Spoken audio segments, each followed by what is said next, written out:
more. Just hold the level of increases. In the year 2016, the average family's health insurance through an employer will be $25,000 a year. Now, I'm worried about that for people I work for. I think that is a really, really high price tag for most American families. And here's the thing that happens right now. And any of you who have never been, for any of you who have been down to a public access hospital, I was at one yesterday in Penobscot County. There's one, BJC is one. What happens if you don't have insurance, you know, if you get hit by a car and you've got broken bones and you don't have insurance, emergency rooms will take you and they'll take care of you and they don't get paid.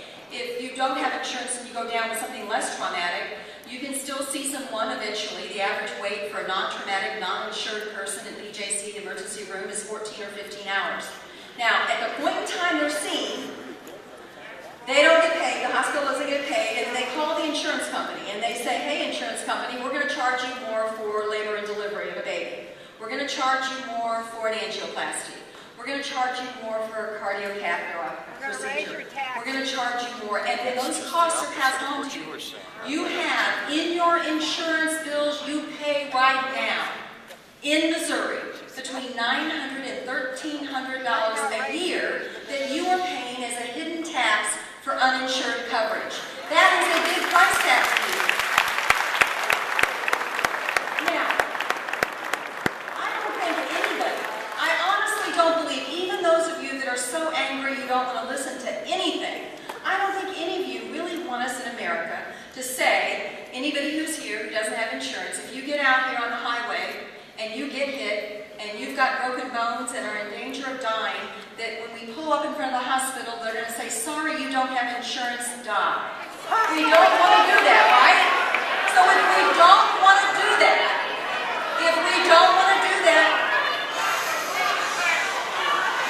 of course it doesn't. We don't do that in America. We would never do that in America. Of course, ma'am.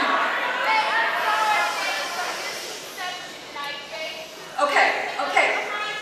Listen, this is not fair. It's not fair to everyone else, ma'am. I can't let you do this. It's not fair. Let her speak. I'm not saying it happens. I'm saying we take care of people in America. We don't turn them away. Right?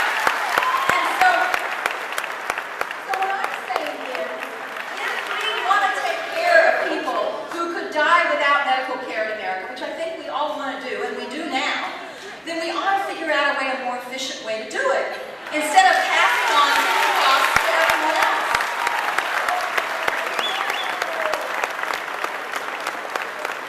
And I'm not talking about a government handout.